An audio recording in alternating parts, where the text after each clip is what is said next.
Vous savez ce qu'est un maniaque? Un maniaque est un gros taré comme moi qui a besoin de voir son environnement intérieur en ordre.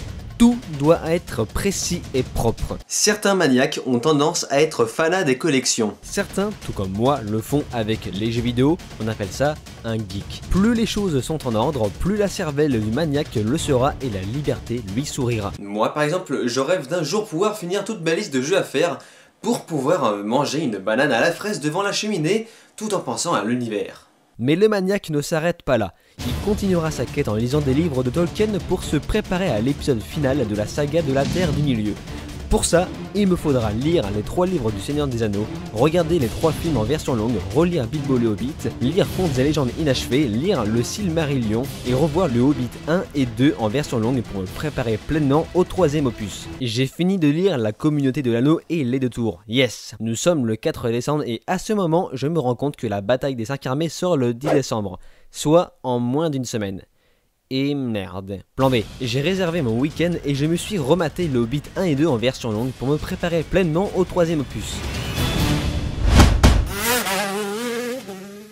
Salut à tous, c'est Vince alias Amergame et on se retrouve aujourd'hui dans cette période de Noël et de fin d'année 2014 pour vous parler du 3e volet de la trilogie de Peter Jackson. Je parle bien de Le Hobbit, la bataille des 5 armées.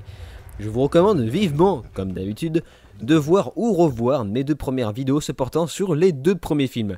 Mais mon avis a pourtant entre-temps évolué, notamment sur le second volet, La Désolation de Smaug. Un nouveau visionnage m'a en effet donné une autre vision sur le film. Je me suis rendu compte que les choses que je titrais comme néfastes dans la dernière vidéo n'ont finalement pas été le cas, comme par exemple l'aventure qui, au bout du compte, est toujours au rendez-vous, ça c'est clair, et l'immersion est là. Le côté sombre et sérieux a finalement été plus agréable pour moi. Bien que le film sera en revanche surchargé d'effets numériques, ça en devient limite dérangeant par moments et... Non mais oui mais non, je sais que le film est pris au second degré mais il y a des limites quand même. C'est un peu dommage que les scènes d'action avec Legolas partent autant en couille, c'était déjà le cas dans Le Seigneur des Anneaux, mais là on n'y croit plus. C'est regrettable parce que la dernière fois que j'ai revu La Désolation de Smaug, j'ai compris que la présence de celui-ci est finalement plus utile qu'on puisse l'imaginer. Il nous aide à faire la part des choses entre Thranduil, son père, représenté comme le mauvais elfe pour Thorin, et Elrond, représenté comme le bon. Pour en venir à cette fameuse scène des tonneaux, elle est assez réussite parce qu'elle donne vie à un passage culte du livre. Mais nom de Dieu, ce qu'elle est bourrée de numérique sans deck. J'aime bien qu'on utilise les effets spéciaux de manière artistique, comme la première trilogie par exemple, mais trop, c'est trop. Par ailleurs, je tiens à ajouter un petit mot sur les 2 versions longues avant de commencer ma critique.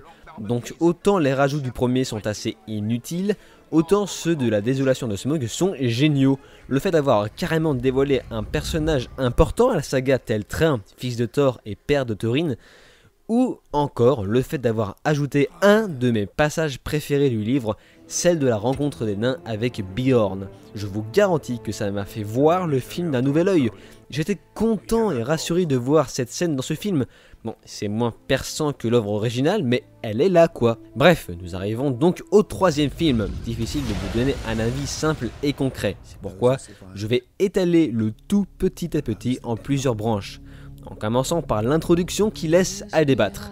Autant aller droit au but, la quête du dragon Smaug s'achève dès l'introduction avant même l'apparition du titre.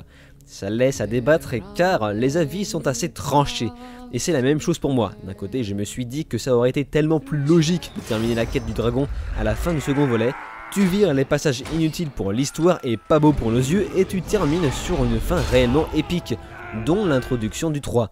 Mais alors, avec du recul, mettez-vous à la place des producteurs. Imaginez que Smaug se fasse buter à la fin du 2. Qui parmi les spectateurs aurait bougé leur cul pour voir le 3e? Alors ok, le marketing fait bien son travail et il aurait mobilisé des tas de gens pour voir la bataille finale. Mais soyez d'accord pour dire que un quart des anciens spectateurs n'auront pas bougé leur derrière pour cette suite.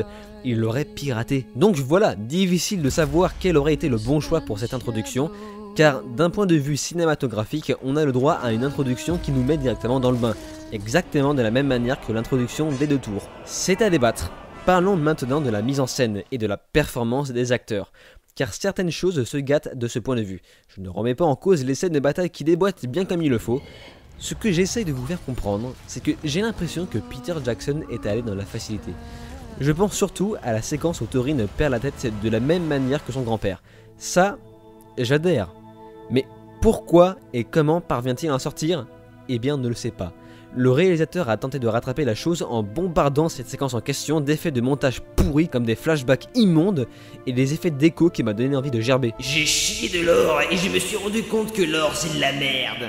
Ça aurait pu être bien fait si le réalisateur se serait chargé de laisser Richard Armitage faire son travail d'acteur, le tout sans effets spéciaux. Il n'y a rien de meilleur de laisser un acteur éprouver toutes ses émotions avec son jeu si celui-ci est bien travaillé, et ce, sans effet de montage raté, puisqu'au final, ce n'est pas la surenchère de l'action qui me dérange, bien qu'elle en fait clairement de trop, notamment avec Legolas, comme je vous l'ai dit juste avant.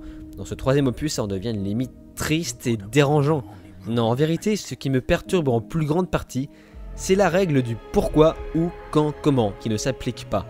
Je comprends que l'histoire de la Terre du Milieu est une fable, mais je comprendrais encore mieux si ça aurait été élaboré de manière modérée.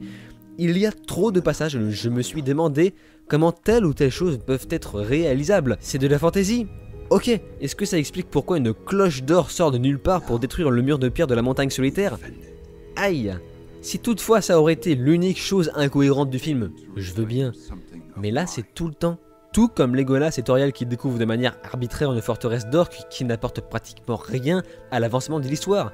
Et ça, c'est une infime partie de choses qui ne collent pas dans le film pour tenter de rallonger la durée. Et vous savez quoi? Eh bien, c'est la même chose pour les clichés du film. Je vous jure que si j'aurais ramené un compteur, j'aurais atteint les 20, voire même une trentaine de clichés, dont une bonne quinzaine qui se répètent à longueur du film. Le fameux protagoniste qui arrive au bon moment pour sauver la mise de son partenaire.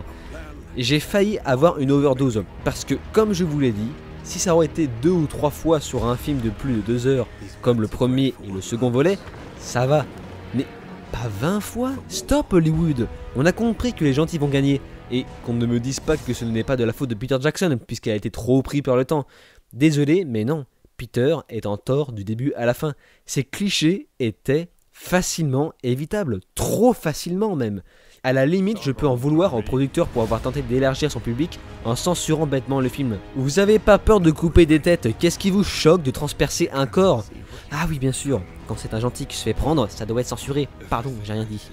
Ce troisième volet sera en effet doté de défauts en grand nombre. J'ai senti la chose se bâcler dès que je me suis rendu compte que la narration d'épilogue, tel le puissant prologue du premier film, est absent. J'ai fini par comprendre pourquoi le film s'est finalement titré La bataille des 5 armées et non Histoire d'un aller et retour, car rappelez-vous que ce film devait s'appeler ainsi, puisque celui-ci est le titre du célèbre livre de Bilbon Saquet. Ceci aurait demandé au scénariste d'écrire plus longuement pour élaborer un épilogue digne de ce nom avec la voix narrative de Bilbon. Renommer le film en Bataille des 5 armées veut tout dire. Ça attire la foule et permet au scénariste un peu flemmard de faire abstraction sur l'élaboration du roman du Hobbit. J'appelle ça du gâchis, puisqu'au final, le film n'est pas fini. Tous les sujets ouverts ne sont pas fermés. Que devient la montagne solitaire? Qui est le nouveau roi sur la montagne? Que se passe-t-il après la bataille? Trop de questions sans réponse, ce qui fait que je n'ai pas eu ce sentiment d'amertume qui m'a rendu triste à l'idée que cette saga se termine ici. Un peu comme ce qu'on ressent à la fin du Retour de Roi. On a tous eu ce sentiment de regret à l'idée que l'aventure se termine. C'est ça qui me dérange, c'est que ce film à l'heure qu'il est pris pour un vulgaire blockbuster qui a presque du mal à faire de l'ombre à d'autres innombrables bouilles sorties récemment, comme cette honte de 7ème fils que je ne recommande à personne. Et ça m'attriste de voir ça pour une saga que j'adore. Je vous jure que si ce défaut d'écriture aurait été corrigé, j'aurais réellement vu le film d'une autre manière. En attendant, comme beaucoup, j'attends bêtement une version longue, voire une version très longue. Donc j'ai essayé de prendre le film avec plus de recul à plusieurs reprises, et aujourd'hui même, je n'ai plus peur de considérer ce final comme une déception. Ne soyez pas surpris par ma réaction, surtout si vous n'êtes pas un fan hardcore de la saga. En toute franchise, ce n'est pas la fin que j'imaginais de ce Hobbit 3. Mais ne faisons pas confusion, car après tout ce que j'ai dit, je n'ai nullement évoqué que la bataille des 5 armées est un mauvais film. Au contraire, c'est un bon film, un très bon film d'action même. On ne s'ennuie jamais. Pas une seule fois à la fin du film, je me suis dit mais attends, mais ça fait déjà 2h20 ? Par contre, je tiens à envoyer un message important aux parents, arrêtez d'emmener vos enfants de 4 ans au cinéma, et sans déconner, la salle était turbulente. En bref, le Hobbit, la bataille des 5 armées est un blockbuster de haut de gamme dans toutes ses facettes qui n'exploite pas toute la magie des précédents. On passe facilement à autre chose en sortant de la salle de cinéma, et j'en tire la triste conclusion que j'ai l'impression que les graphistes ont fait tout le film. Car même la musique à côté de ça ne me parvient pas à rattraper le coup. Pourquoi ce putain de thème des nains a disparu depuis le 2 ? Et du coup, on est obligé d'écouter sans arrêt les mêmes thèmes, certes réussis, mais très pauvres qui se répètent en boucle. Je vous recommande toutefois celui-ci, encore une fois, il reste un très bon divertissement, mais un échec pour un opus de la Terre du Milieu. Faites-vous votre propre avis, ne vous fiez pas qu'au mien, je vous ai simplement évoqué ce que je pense de ce film dans ses grandes lignes. C'était la dernière vidéo de cette année 2014, alors pour ceux, je tiens bien entendu à vous remercier tous autant que vous êtes à commenter mes vidéos. C'est très important pour moi, ça me paraît essentiel de voir créer une petite communauté sur ma chaîne pour communiquer et débattre sur certains sujets sans friction. Merci à GameXocker puisque j'étais grillé sur le site de Hooper.fr en train de me faire de la pub. Et merci à tous de m'accorder autant de temps pour regarder mes vidéos, ça me fait énormément plaisir, vous n'avez même pas idée. Notamment ma dernière vidéo pourquoi j'aime The Dark Knight Rises, 40 minutes de temps libre n'est pas donné à tout le monde. Donc à tous ceux qui me suivent, je vous souhaite de bonnes fêtes et on se retrouve l'année prochaine car l'aventure continue. Des tests de jeux vidéo sont à venir, je vous rassure, mais je vais continuer de pied ferme à parler de cinéma puisque ça me tient vraiment à cœur. Je vous invite à rejoindre mon Twitter, oui j'en ai un, mon Facebook bien entendu, n'hésitez pas à vous abonner à ma chaîne YouTube pour suivre l'actualité de mes prochaines vidéos, et je vous dis alors ciao et à la prochaine.